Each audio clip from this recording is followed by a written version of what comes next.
Hey, sports card fans, it's John Wade Boggs fan. Hope you're all doing well. Before I recently went on vacation, I picked up two more cards off of my 100 cards for $10,000 list. And about a week ago, I did a video on the first one, which was the 1973 Topps Roberto Clemente. Well, today I'm going to be showing off that second card, and it's card number 52 that I've picked up off of my list. So I'll be turning the camera around and showing that card off, and rather than showing off the other cards I have of that player, which is what I often do in these videos, I've picked up some cards of this player fairly recently and have shown off the other cards I have.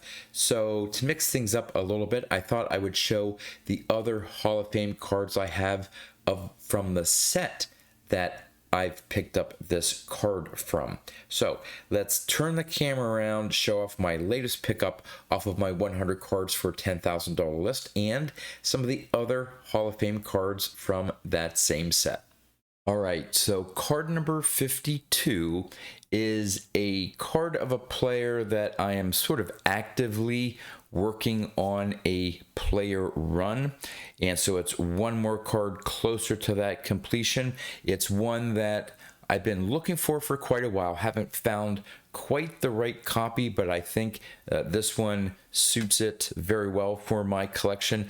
It's the 1958 Topps Warren Spahn.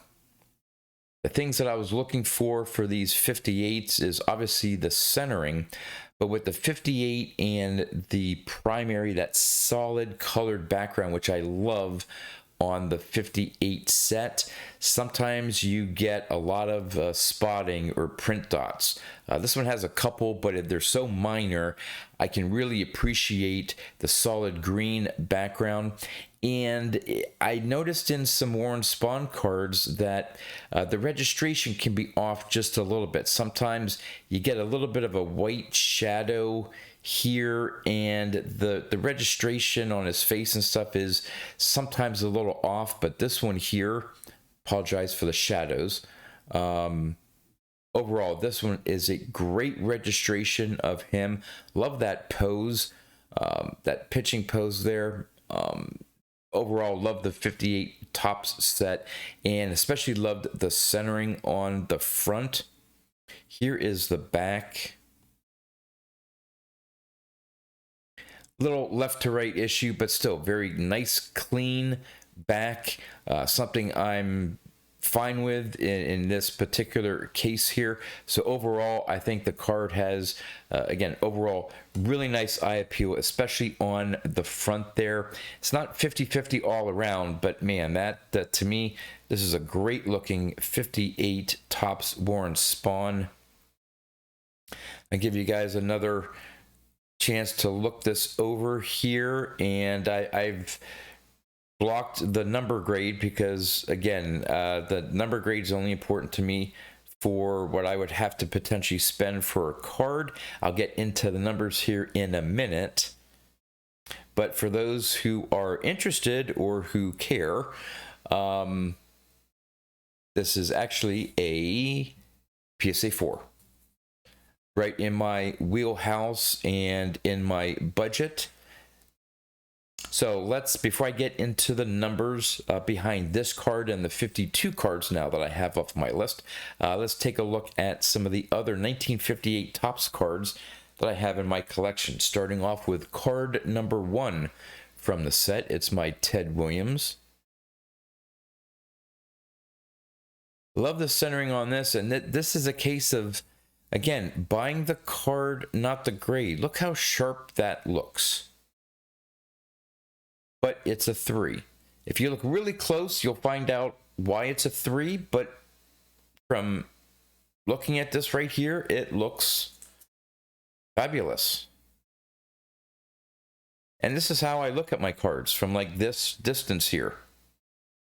I don't take a magnifying glass out and just try to find all the little imperfections that result in the technical number grade. This is a great looking card. and it's a 3, so it was very affordable. Moving on from the Ted Williams is my Hank Aaron. Another green background there. Now this one is like almost 100% free of any print dots. Just love this card.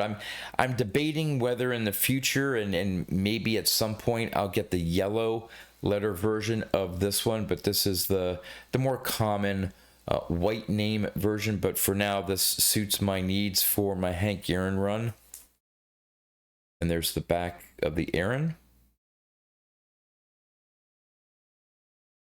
Then we move to this one. Was a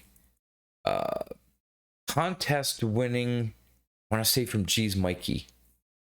This was a couple years, 3 years ago, maybe 3-4 years ago. Duke Snider. I think it's my only Duke Snider card, if I recall correctly at this point.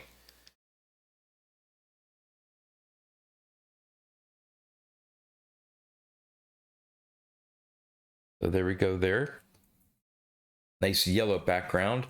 Then this is a card that I recently showed off as part of my top 10 favorite cards video series. The 58 Whitey Ford. Love that orange background. There's the back of the Whitey Ford. Really like this 58 top set. And then I have two of the All-Star cards. They're ones that are in Beckett slabs that one day I'll get over to PSA. But the first one is Stan Musial's first Topps card. That's a really nice example there. Here is the back.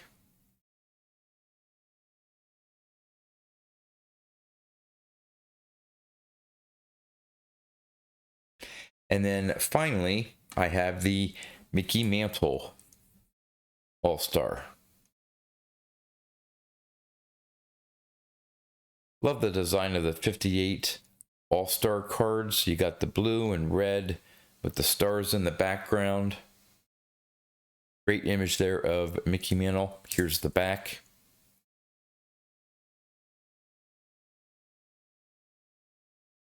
Sharp looking card. All right, now back to card number 52 here, the 58 Topps Warren Spahn. So, getting into the numbers here for those of you who may be interested in following along on my journey in terms of the cost of the cards. So, I had this card on my list in a PSA 5, and I thought at the time I put the list together that it would cost me just the cost of the card, not shipping and tax. The cost of the card would be $100. I figured I'd have to spend around $100 to get a PSA 5 copy. I looked at PSA 5s, I looked at PSA 4s, 4.5s. Didn't quite look at any PSA 3s or 3.5s, but 4, 4.5, and 5 was the range that I was looking for to try to find a nice looking copy, and I happened to come across this 4.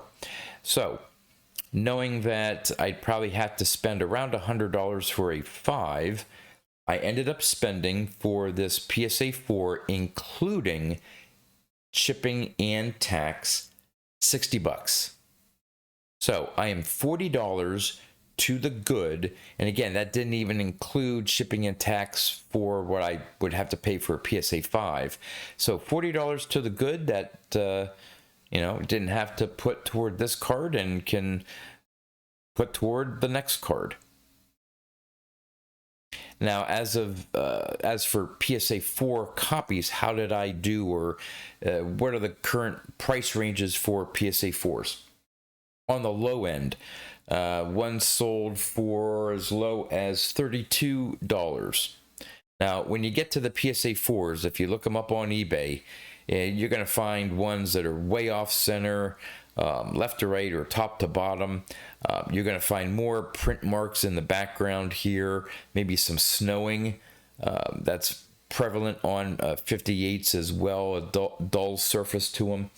The average PSA 4 sells for $49, and the highest recent sale of PSA 4 is $70. So again, I'm in that upper sort of half of the recent comps, which makes sense for a card with this type of eye appeal, in my opinion. So very happy with the deal I got on this. I believe, and I keep forgetting to mark whether it was an auction or a buy it now. I believe this was an auction.